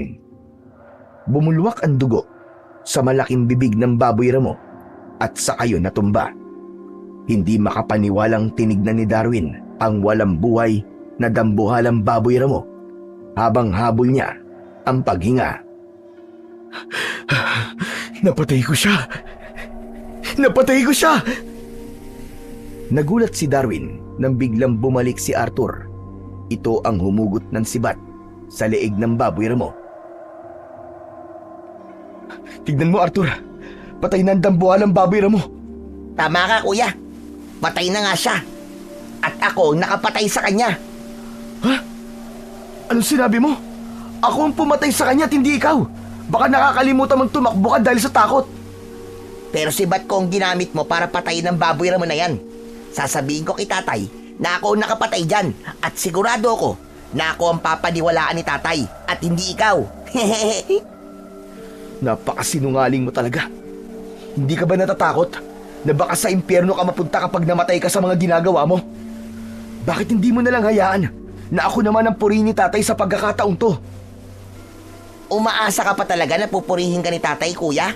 Kahit 10 dambuhalang baboy ramo pa ang patayin mo, ay hindi siya matutuwa sa'yo. Kaya kung ako sa'yo, hayaan mo na lang na sabihin ko kay tatay at sa lahat na mag-isa kong pinatay ang hayop na yan. Hindi, ayoko. Hindi na ako papayag na sa pagkakataong to ay ikaw na naman ang bida. Papanindigan ko na akong pumatay sa baboy ramo na yan. Kung hindi akong papaniwalaan ni tatay, ay sigurado ko na papaniwalaan ako ng ibang tao dahil alam nila na sa ating pamilya ay tanging ako lang ang gumagamit ng pana. Aba, teka, ano sabi mo? O bakit bigla kang kinabahan? Kasi alam mo na ako ang papaniwalaan ng mga tao. Alam mo, Arthur, buong buhay ko, naging mapagbigay na kapatid ako sa'yo. Ako ang sumalo ng lahat ng mga kapalpakan mo. Hinayaan ko lang ang mga yon. Pero hindi na sa pagkakataong to. Umiim ang bagang ni Arthur. Nakita ni Darwin ang galit sa mga mata nito. Sinalubong niya ang tingin ni Arthur sa kanya at ipinaramdam niya na hindi siya natatakot dito. At sa tingin mo, ay papayag ako na purihin ka ng mga tao? Bakit? Anong gagawin mo, ha? Hindi nagsalita si Arthur. Bagkus ay humakbang ito papalapit kay Darwin. Bigla nitong itinulak si Darwin na naging dahilan para mahulog siya sa matarik na lupa na nasa kanyang likuran. Nagpagulong-gulong si Darwin at naramdaman niyang napakaraming beses na tumama ang kanyang katawan sa mga bato. Nang tumama ng malakas ang likod ng ulo niya sa isang bato, ay doon na tuluyang nagdilim ang kanyang paningin at wala na siyang naalala sa mga sumunod na nangyari. Ang buong akala ni Darwin ay yun na ang kanyang katapusan. Kaya naman, laking pasasalamat niya sa Diyos nang muli siyang nagising. Tirik na tirik ang sikat ng araw. Masakit ang ulo at buong katawan niya dahil sa mga sugat na kanyang natamo mula sa pagkakahulog niya. Tumingin siya sa itaas kung saan siya nahulog at hindi siya makapaniwala na buhay pa siya sa sobrang taas ng pinaghulugan niya. Nang maalala ni Darwin kung bakit siya naroon, ay hindi niya napigilan ang pagpatak ng kanyang mga luha. Hindi ko akalain na kaya mong gawin sa akin to, Arthur. Magkapatid tayo. Pero kayang-kaya mo pala akong patayin. Kahit sugatan at nangihina, ay sinubukan pa rin ni Darwin na akyatin ng matarik na lupa. Ilang beses siyang nadulas, pero hindi siya sumuko hanggang sa halos gumapang na siya para lang makaalis sa kanyang kinaroroonan. Nang malapit na siya sa itaas, ay isang kulubot na kamay ang nakita niyang nakalahad. Pagtingin niya sa may-ari ng kamay, ay nalaman niya na yun ang matandang babae na nakatira sa gubat. Tinanggap ni Darwin ang kamay ng matanda. Nang tuluyan na siyang nakaakyat, ay muntik na siyang matumba, pero agad siyang inalalayan ng matanda. Kailangan kita madala sa aking kubo. Ako bahala sa mga sugat mo. Gagamutin ko ang mga yan. Kahit nahihirapan, ay tinulungan pa rin si Darwin ng matandang babae sa paglalakad. Hindi nagtagal, ay nakarating na sila sa maliit nitong kubo. Inihiga siya nito sa kawayang saig. Napansin ni Darwin ang iba't ibang mga garapon na may mga nakababad na sanga at iba't ibang dahon. Nilinisan ng matandang babae ang mga sugat ni Darwin at pagkatapos ay tinapalan ng mga yon ng dahon na pinahiran ng langis. Binalutan nito ng puting tela ang ulo ni Darwin dahil ang pinakamalaki niyang sugat ay yung nasa likod ng kanyang ulo. Matapos na magamot, ay sumandal si Darwin sa dingding. Ramdam niya ang labis na panghihina ng kanyang katawan. Inabutan siya ng matandang babae ng isang baso na may laman na hindi niya alam kung ano. Inumin mo ito. Pampawala ito ng kirot ng mga sugat mo. Maraming salamat po sa pagtulong niyo sa akin, Lola. Tinulungan mo rin ako noon. Kaya ako naman ang tutulong sa iyo ngayon. Ako nga pala si Felicia. Maaari mo akong tawaging Lola Felicia. Ikaw, ano ang pangalan mo? Darwin po. Ako po si Darwin. Ano pa ang nangyari? At nahulog ka rin sa bangin? Hindi agad nakasagot si Darwin sa tanong na yon ng matanda dahil naalala niya bigla kung paano siya itinulak doon ni Arthur. Muli siyang napaluha. Kung hindi mo kayang sagutin ang tanong ko, ay ayos lang. Itinulak po ko rin ang sarili kong kapatid, Lola. Hindi ko po akalain na kaya niya yung gawin sa akin. Ngayon ay naiintindihan ko na kung bakit ka umiiyak. Hindi pala aksidente nangyari sa'yo. Ngunit, nagtataka ako. Bakit naman niya yung gagawin sa'yo? Nangangaso po kami kagabi sa gubat. Tapos napatay ko po yung dambuhalang baboy ramo. Ang gusto po ng kapatid ko ay sabihin sa tatay namin na siya ang pumatay nun at hindi ako. Hindi po ako pumayag kasi buong buhay ko ay palaging siya na ang pinupuri ng tatay namin. Gusto ko sana na sa pagkakataong yun ay ako naman po ang purihin ni tatay. Pero hindi siya pumayag at nagalit siya sa akin. Doon na po niya ako itinulak sa bangin. Hindi ko po alam kung talaga bang gusto niya akong mamatay. Kaya niya yung ginawa pero mukhang ganun na nga po. Dahil kung dala yun ang bugso ng damdamin niya, sana'y pinuntahan niya ako sa ibaba ng bangin at tinulungan. Mariing na ikuyom ni Darwin ang kanyang mga kamay. Nais niyang magalit kay Arthur pero mas nangibabaw sa kanya ang pagiging kapatid niya rito. Matagal na hindi nakapagsalita si Lola Felicia. Nang tignan ni Darwin ang matanda ay nagtaka siya dahil sa takot na nakita niya sa mga mata nito. Lola, ayos lang po ba kayo? Bakit parang takot na takot po kayo? May nasabi po ba ako na para makaramdam po kayo ng ganyan? Tama ba ang narinig ko kanina? Nakapatay ka ng malaking baboy ramo. Opo. Hindi po ba naikwento ko na po sa inyo na kami po ay pamilya ng mga mangangaso? Darwin, iho. Sa tingin ko, ay hindi basta baboy ramo ang pinatay mo. Ano po? Paanong hindi po basta baboy ramo? Alam ko po ang itsura ng baboy ramo dahil ilang beses na po kami nakahuli ng ganun. Yun nga lang, talagang napakalaki ng baboy ramo na napatay ko kagabi. Hindi yun baboy ramo, Darwin. Ang napatay mo kagabi ay isang awok. Ho? Awok? Ano pong awok? Isang uri ng aswang ang awok. Kaya nilang mag-anyo na napakalaking baboy ramo.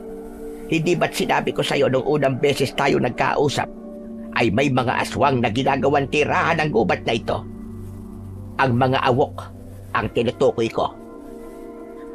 Pero kung isa nga pong awok ang napatay ko, ay bakit po kayo natatakot? Hindi po ba dapat ay matuwa kayo dahil nakapatay po ko ng isang aswang? Sa aking pag-oobserba, ay mag-ama ang awok na nakatira sa gubat na to. Minsan, tuwing umaga ay nakikita ko sila na naglalakad dito sa gubat. Hindi nila ako pinapansin dahil meron akong proteksyon laban sa mga nilalang na kagaya nila. Maging ang aking kubo ay meron din proteksyon, kaya hindi sila nakakapasok dito. Marahil ay sa ibang baryo sila naghahanap ng kanilang bibiktimahin. Teka Lola, hindi ko pa rin po maunawaan kung bakit kayo natatakot. Napatay ko na po yung isa sa dalawang awok na nandito sa gubat. Ibig sabihin po, isa na lang po ang narito. Hindi po ba magandang bagay po yun? Sigurado ko, iho, na sa sandaling ito ay galit na galit ang natitirang awok sa ginawa mong pagpatay sa kasama niya. At para ka na rin nagdeklara ng isang madugong digmaan. Hahanapin kaya, Darwin, at hindi siya titigil hanggang sa mapatay ka niya. Kaya mas makabubuti kung dumito ka na muna sa aking kubo dahil mas ligtas ka rito. Gumapang ang kilabot at takot sa buong katawan ni Darwin sa sinabi sa kanya ni Lola Felicia. Doon lang niya napagtanto ang bigat ng kapalit sa pagpatay niya sa dambuhalang baboy ramo. Sinunod ni Darwin ang suwestyon ni Lola Felicia na manatili na lamang sa bahay nito. Natakot siyang umalis doon dahil sa isa pang awok na maaari ngang pumatay sa kanya. Isa pa, hindi pa rin naman niya kayang bumalik sa bahay nila dahil sa mga sugat niya. Tuwing gabi ay agad na nakakatulog si Darwin. Nakikiramdam siya sa paligid dahil palagi niyang iniisip na baka bigla na lang umatake roon ang awok. Sa kabila ng sinabi ni Lola Felicia na may proteksyon ng bahay nito mula sa mga aswang, ay hindi pa rin niya magawang makampante. Hanggang sa 1 linggo na ang nakalipas, simula nang manirahan si Darwin sa bahay ni Lola Felicia sa gitna ng kagubatan. Nang sandaling yun, ay unti-unti nang gumagaling ang mga sugat niya dahil sa husay ni Lola Felicia sa panggagamot. Ayon sa matanda, ay dati itong albularya at mula ito sa pamilya ng mga antingero, kaya meron itong agimat na ginagamit nito na proteksyon laban sa mga aswang. Isang umaga, nakaupo si Darwin sa labas ng kubo ni Lola Felicia. May lungkot siya sa mga mata habang nakatanaw sa malayo. Hindi niya namalayan na nasa tabi na pala niya si Lola Felicia. Ang lalim naman yata ng iniisip mo, iho. Baka pwede mo namang ibahagi yan sa akin. Namimiss ko lang po kasi ang tatay at kapatid ko. Iniisip ko po kung kumusta na kaya sila. Napakabait mo talaga, Darwin. Sa kabila ng ginawa sa'yo ng kapatid mo, at hindi magandang pagtrato ng tatay mo sa'yo, ay inaalala mo pa rin sila.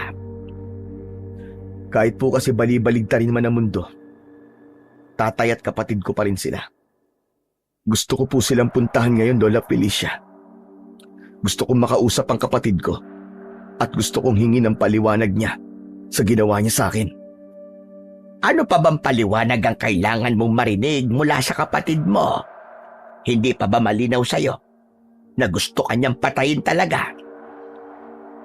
Hindi sumagot si Darwin at mas naging matindi ang kalungkutan sa kanyang mga mata. Unti-unting namuo ang mga luha niya hanggang sa tuluyan na yung naglandas sa magkabilaan niyang pisngi. Sige, pinapayagan na kitang magtungo sa tatay at kapatid mo. Pero tandaan mo na kailangan mong bumalik dito bago dumilim. Hindi natin alam kung alam na ng isa pang awok na ikaw ang pumatay sa isa niyang kasama. Alam mo naman kung ano ang mangyayari sa'yo sa oras na malaman niya na ikaw ang may kagagawan nun. Opo, naiintindihan ko po, Lola Felicia. Alam ko rin po na mas ligtas po ako dito sa bahay niyo, kaya babalik po ako dito bago dumilim. Lola Felicia, maraming salamat po sa pag-aalala niyo sa akin at pag-aalaga. Ngayon ka na ba magtutugo sa inyo? Opo, para makabalik din kagad ako. Sandali, dito ka lang, maghintay ka. Meron akong ipagkakaloob sa'yo bago ka umalis. Ano po yun, Lola Felicia? Basta dito ka lang, hintayin mo ako. Pumasok si Lola Felicia sa kubo. Nagtataka man ay hinintay pa rin ni Darwin ang matandang babae. Maya-maya pa ay muli itong lumabas. Napansin ni Darwin na may hawak na bagay si Lola Felicia na hindi niya matukoy kung ano. Ipinakita ni Lola Felicia kay Darwin ang isang kakaibang kwintas na may palawit na isang pangil. Lola Felicia, ano po ang kwintas na yan? Ibinigay ito sa akin ng aking lolo na isang mahusay na antingero. Ito ang mutya ng pangil ng asong gubat. Ayon sa aking lolo, ay nakuha niya ito ng isang asong gubat ang kanyang tinulungan mula sa mga aswang. Iyon pala ay isang engkanto ang asong gubat na yon. Bilang kapalit sa pagtulong ng aking lolo doon sa asong gubat, ay ipinagkaloob niya ang bagay na ito.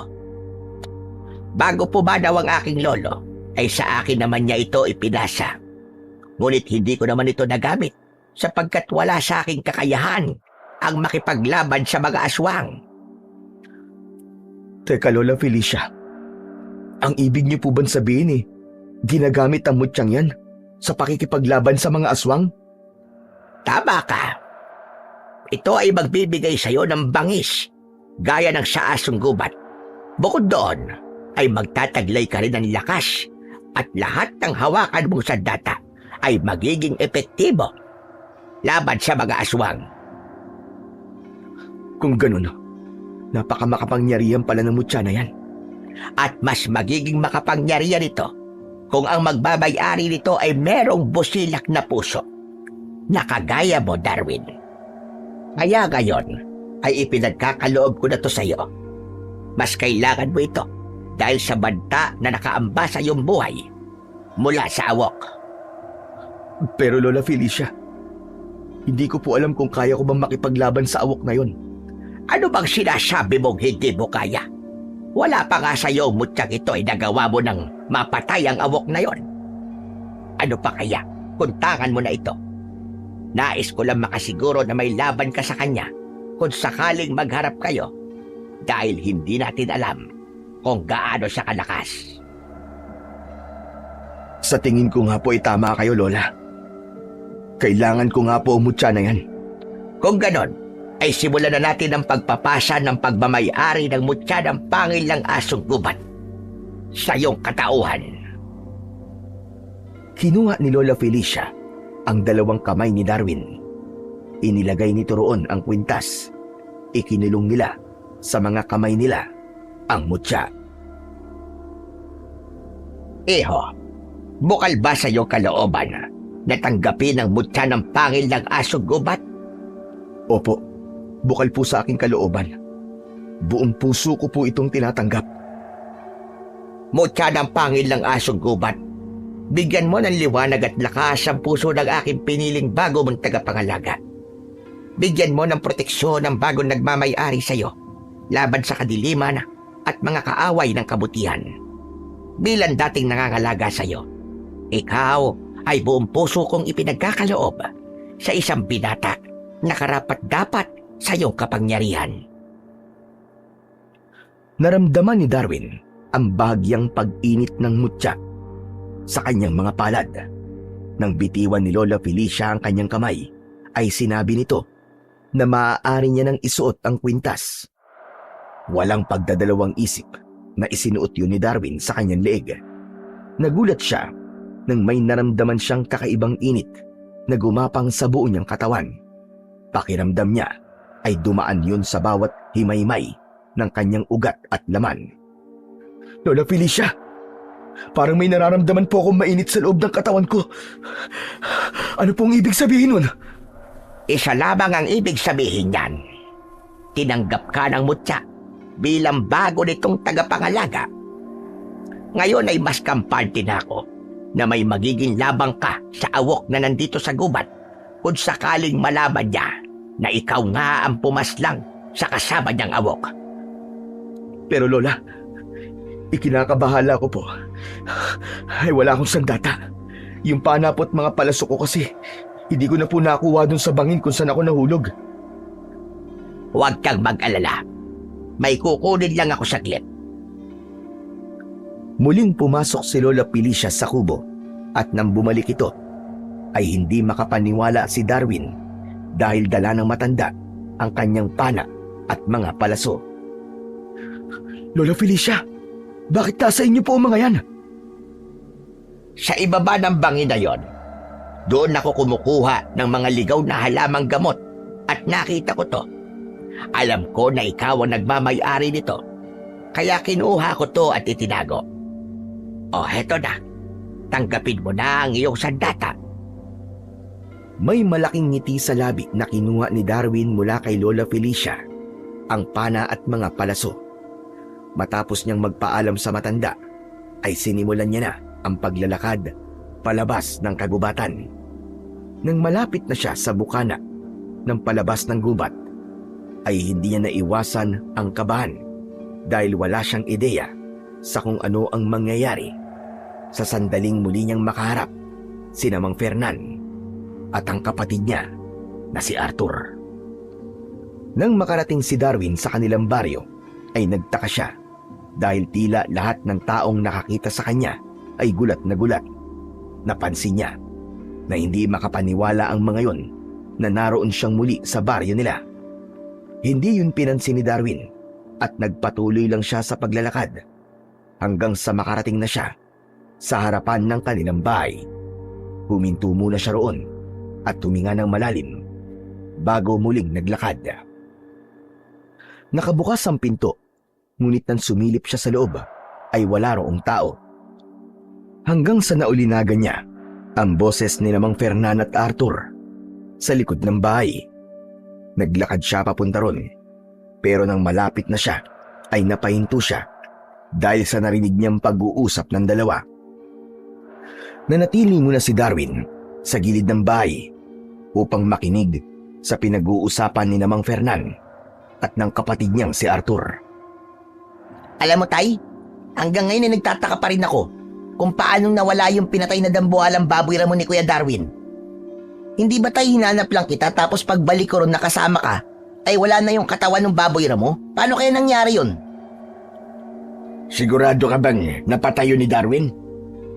Opo, Tay, sigurado po ako. Nagtatago po ako habang pinapanood ko kung paano yung patay ni Kuya eh. Pinana niya muna yung mga mata ng baboy ramo. Pagkatapos, sa kanya sinaksak yung sibat sa leeg. Grabe nga po eh. Ang galing pala talaga ni Kuya Darwin na mga aso. Huwag mo ngang purihin ang Darwin na yun. At ayoko naririnig na tinatawag mong kuya si Darwin. Simula ngayon. Lalo na at wala na siya. Sorry naman. Nagsasabi lang naman po ako ng totoo, Tay. Pero, patay na kaya talaga si Kuya? Ay, si Darwin? Mahigit 1 linggo na nakakalipas. Pero hindi pa rin siya bumabalik. Kaya sigurado ko na patay na siya. Pero hindi po ba nung binalikan natin kung saan siya nahulog, wala na ang katawan niya? Malamang kinain na yun ng mga hayop sa gubat. Isa pa, mas mabuting ang patay na si Darwin eh. Para hindi ko na naaalala ang pagtataksil na ginawa ng nanay mo sa akin. Kapag nakikita ko si Darwin, ay hindi pwedeng hindi ko maalala kung paano nagmahal ng ibang lalaki nanay mo. At si Darwin, ang naging bunga nun. Di ba sabi niyo po sa akin nun, ay kaya naghanap ng ibang lalaki si nanay dahil sinasaktan niyo siya? Kahit na, hindi pa rin sapat na dahilan yun para lokohin niya ako at magpabuntis siya sa iba. Parang binuhusan ng napakalamig na tubig si Darwin sa kanyang narinig at nalaman. Doon niya na naintindihan kung bakit kahit kailan ay hindi niya naramdaman na anak siya ni Mang Fernan dahil hindi naman talaga siya nito anak. Hindi niya namalayan ang pag-agos ng kanyang mga luha dahil sa katotohanang parang bomban sumabog sa kanyang harapan. Napaatras si Darwin at hindi sinasadyang naatrasan niya ang kawayang nakasandal sa dingding ng bahay. Bumagsak yun sa lupa at lumikha ng ingay. Tatakbo na sana siya palayo pero huli na dahil nakita na siya ni Mang Fernan at Arthur. Tatay! May multo! May multo! Tumigil ka! Walang multo ng ganitong oras. Lumapit si Fernan kay Darwin habang nakasunod dito ang takot na si Arthur. Hindi makapaniwala ang dalawa na naroon siya. Bakit ganyan ang reaksyon yung dalawa? Hindi ba kayo makapaniwala na buhay pa ako? Paanong buhay ka pa? Dahil hindi ko pa oras mamatay. Isang matandang babaeng nakatira sa gubat ang nagligtas sa akin. At doon ako ngayon nakatira. Kuya, patawarin mo ako sa ginawa ko sa iyo Kasalanan mo naman kasi. Kung pumayag ka sana na sabihin sa lahat ng tao na ako ang pumatay sa baboy Ramon na yon, ay hindi kita itutulak sa bangin. Huwag mo akong tawagin kuya. Narinig ko ang lahat ng pinag-usapan niyo. Hindi mo talaga ako anak, Fernan. At ikaw, Arthur, magkapatid nga tayo sa ina. Pero kahit kailan, ay hindi mo ako itinuring na kapatid. At talagang nagawa mo pang pagtangkaan ng buhay ko. Mabuti naman at alam mo na ang totoo. Ngayong alam mo nang hindi talaga kita anak, siguro naman ay hindi ka na magpapakita sa amin. Hindi na talaga. Wala nang dahilan para manatili pa ako sa bahay na to na kahit kailan naman ay hindi ako nakaramdam ng kahit na konting pagmamahal. Ano pang tinatayo-tayo mo riyan? Umalis ka na. Bumalik ka na ron sa gubat, dun sa matandang babaeng sinasabi mo. Huwag kang mag-alala dahil aalis na talaga ako at hindi na ako babalik dito kahit kailan. Pero bago ako umalis, ay gusto kong sabihin sa inyo na masaya ako na nalaman ko ang totoo. Kahit paano, ay nabigyan na ng linaw kung bakit hindi maganda ang trato niyo sa akin. Kung ano-ano pa sinasabi mo, umalis ka na lang. Matapos kitang alagaan, kahit hindi kita anak, ay ganyan pa ang sasabihin mo sa akin. Hindi mo ako inalagaan, Fernan! Hindi mo ako inalagaan. Yan ang tandaan mo. Hindi na kung hindi. Umalis ka na rito. Naiirita ako sa pagmumukha mo. Marami pa sanang nais sabihin si Darwin kay Mang Fernan at Arthur. Ngunit alam niyang magsasayang lang siya ng laway dahil sarado ang pag-iisip ng mga yon. Kaya mas pinili na lang niyang umalis, dala ang katotohanan na alam niyang magpapalaya sa kanya sa 2 taong inakala niya na kanyang pamilya. Habang naglalakad sa loob ng kagubatan, ay umiiyak si Darwin. Hinayaan niyang mailabas ang mabigat na emosyong nasa kanyang dibdib. Nang makarating siya sa kubo ni Lola Felicia, ay nakita niya ang matandang babae at agad niya itong niyakap dahil kailangan niya ng kahit isang tao na makakaramay niya. Hindi nagsalita si Lola Felicia at hinayaan siya nitong umiyak. Nang kumalma na si Darwin, ay magkatabi silang naupo sa nakatumbang katawan ng isang puno sa harapan ng kubo. Doon ay kinuwento ni Darwin lahat ng nalaman niya nang nagpunta siya sa bahay nila. Mabuti na rin na nalaman mo na ang buong katotohanan, Darwin. Ngayon ay alam mo na kung bakit hindi maganda ang trato sa'yo ng inakala mong tatay mo at ng kapatid mo sa ina. Tama po kayo, Lola. Yan din po ang sinabi ko sa kanila kanina. Pero ganun pa man, alam ko po na kailangan ko silang patawarin. Dahil kung hindi ko po gagawin yon, ay ako rin ang mahihirapan. Hindi ko lang alam kung kailan ko sila mapapatawad dahil napakasakit pa rin ang ginawa nila sa akin. Huwag mong piliting magpatawad kung hindi ka pa handa. Ang pagpapatawad ay hindi dapat pilit. Ito ay dapat bukal sa puso mong gagawin at ibibigay sa mga taong nagkasala sa iyo. Tumahimik muna si Darwin. Napakaraming bagay ang tumatakbo sa kanyang isipan ng sandaling yon. Hanggang isang bagay ang naalala niya mula sa narinig niyang pag-uusap ni na Fernan at Arthur kanina.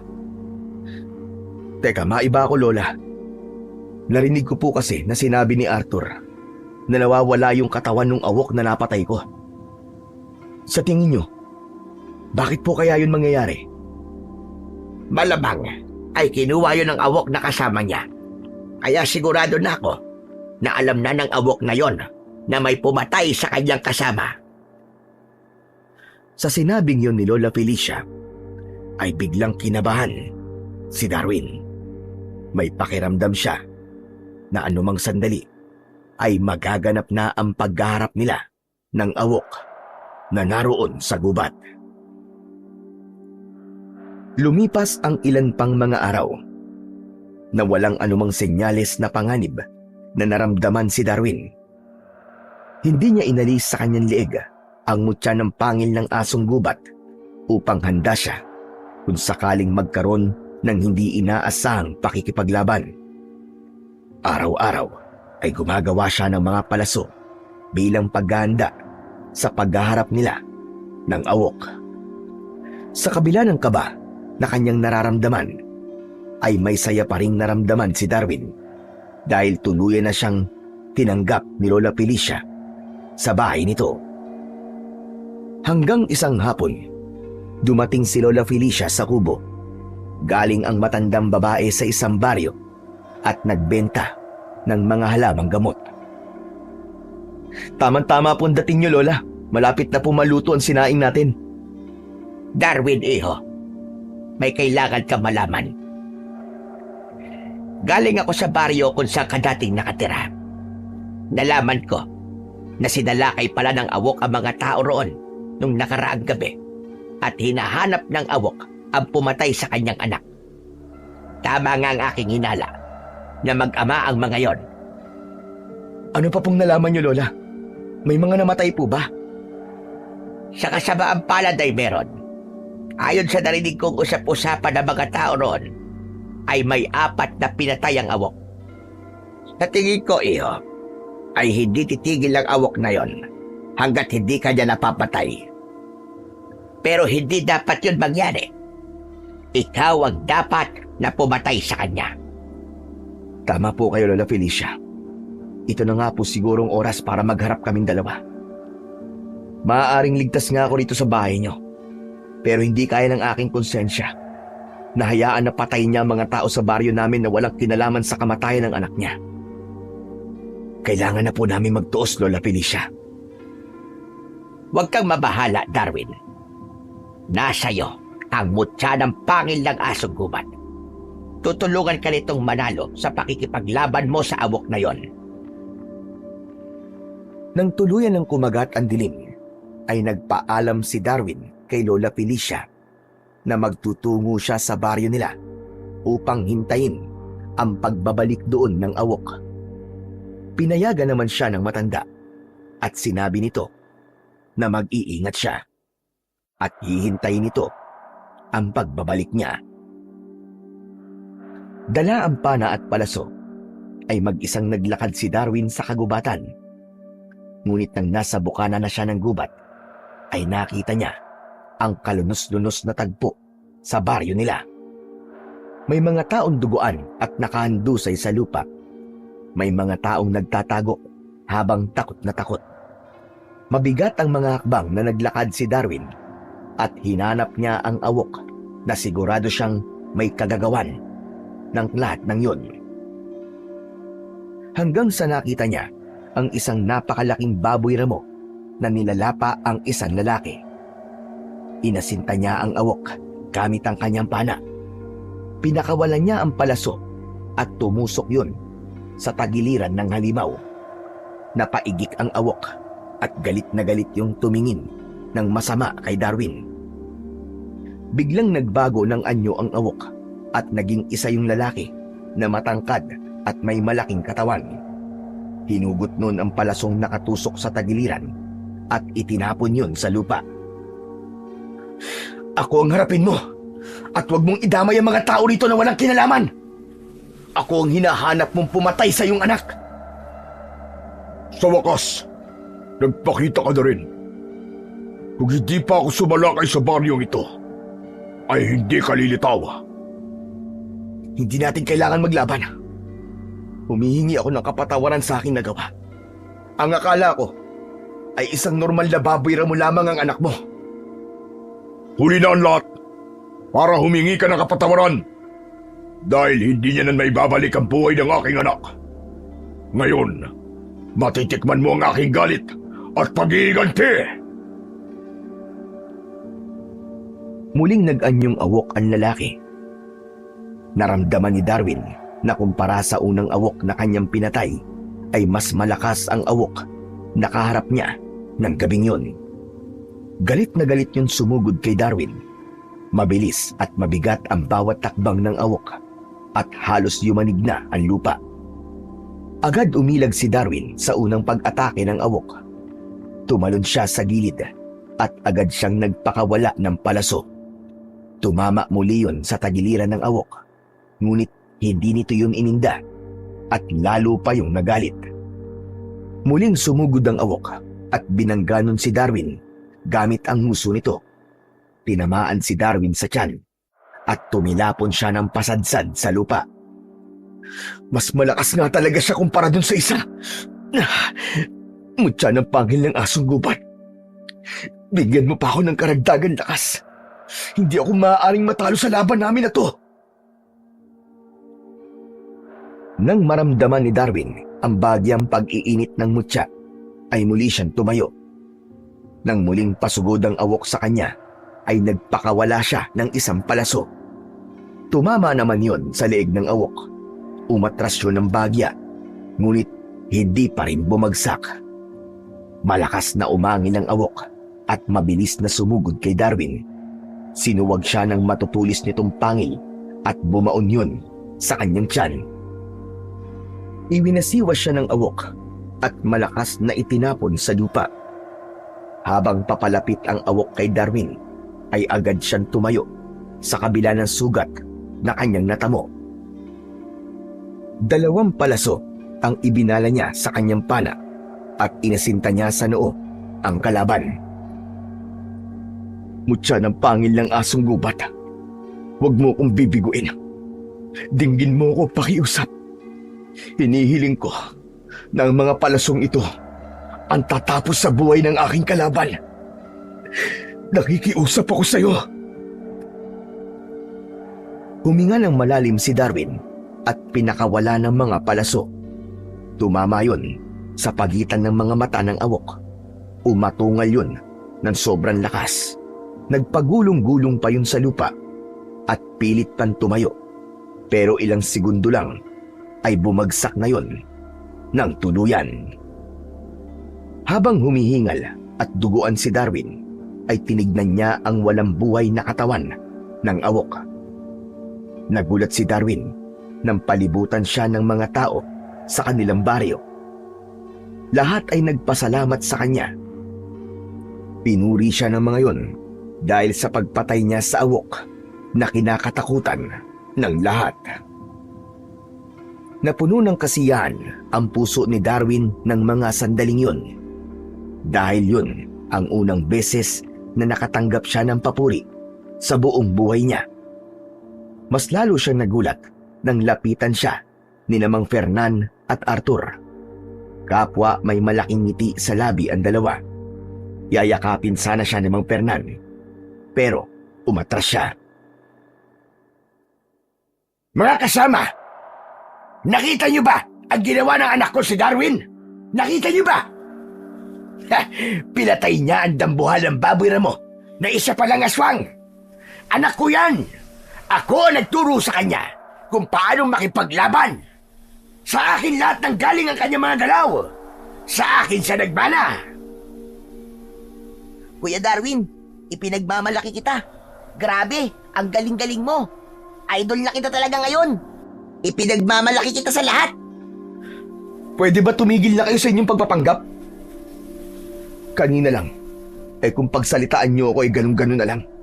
Tapos ngayon nakapatay ako ng aswang, ay bigla kayo nagbago ng pakikitungo sa akin? Ipapaalala ko lang sa iyo, Fernan, na hindi mo ako anak. Walang nananalaytay na dugo mo sa aking ugat. Natameme sina Fernan at Arthur sa sinabing yun ni Darwin. Napapahiyang napayuko ang dalawa. Humarap si Darwin sa mga tao at muli siyang nagsalita. Mga kasama, simula ngayon ay wala na kayong dapat na ipag-alala dahil patay na ang awok. At kayo, Fernan at Arthur, pinapatawad ko na kayo sa lahat ng hindi magagandang bagay na nagawa niyo sa akin. Ginagawa ko ang pagpapatawad na to dahil ayokong habang buhay na mabuhay sa galit. Ayokong matulad sa iyo, Fernan, na pati ang walang kamalay-malay na gaya ko ay idinamay mo sa galit sa nanay ko nagtaksil sa iyo. Matapos yung sabihin ni Darwin, ay tahimik siyang naglakad pabalik sa gubat habang sapo ang mga sugat niya sa kanyang tiyan. Umasa siya na simula sa gabing yon ay magbabago na sina Fernan at Arthur. Nang makarating na si Darwin sa bahay ni Lola Felicia, ay nag-aalala siyang sinalubong ng matanda. Diyos ko, Darwin, may mga sugat ka. Huwag kang mag-alala, Lola. Hindi naman ganong malalim ang mga sugat ko. Ang importante ay nagtagumpay ako sa pagpatay ko sa isa pang awok. Totoo ba yung sinasabi mo, Darwin, iho? Napatay mo ang awok? Opo, Lola. Salamat po. Napakalaking tulong po talaga ng mutya ng pangil ng asong gubat na ipinagkaloob niyo sa akin. Ramdam na ramdam ko ang kanyang lakas. Kung wala po ito sa akin, malamang ay ako ang namatay ngayong gabi at hindi yung awok ngayon. Huwag mong maliitin ang iyong kakayahan, Darwin. Gaya nga ng sinabi ko sa iyo, ay mas magiging epektibo ang mutyang yan kung ang may hawak niyan ay may malinis na hangarin at busilak ang puso. Pero mamaya na tayo mag-usap. Pumasok na tayo sa loob para magamot ko na ang mga sugat mo at baka ma-infeksyon pa yan. Inalalayan si Darwin ni Lola Felicia papasok sa kubo nito. Napakasaya niya, hindi lang dahil nagtagumpay siya laban sa awok, kundi dahil nakatagpo siya ng tunay na pamilya sa katauhan ni Lola Felicia. Simula noon ay mas masaya nang nanirahan si Darwin sa bahay ni Lola Felicia dahil alam niyang wala na silang dapat katakutan. Nanatili sa pangangalaga niya ang mutya ng pangil ng asong gubat dahil yun ay tanda ng pagtuklas niya sa katotohanan at pakikipaglaban niya sa kasamaan. Hanggang isang araw, isang lalaki ang dumating at nagpakilalang tunay na tatay ni Darwin. Nais ng tatay ni Darwin na sumama na siya rito. Pumayag si Darwin pero sinabi niya na sasama lang siya rito kung papayag itong sumama sa kanila si Lola Felicia. Pumayag naman ang tatay ni Darwin at sa syudad ay naging maganda ang takbo ng kanyang buhay. Nakapag-aral siya at nagkaroon ng magandang trabaho at sa bawat tagumpay na kanyang narating ay palaging nasa tabi niya ang kanyang tunay na ama at si Lola Felicia. Sa puso ni Darwin ay buong buo na siya at wala na siyang mahihiling pa.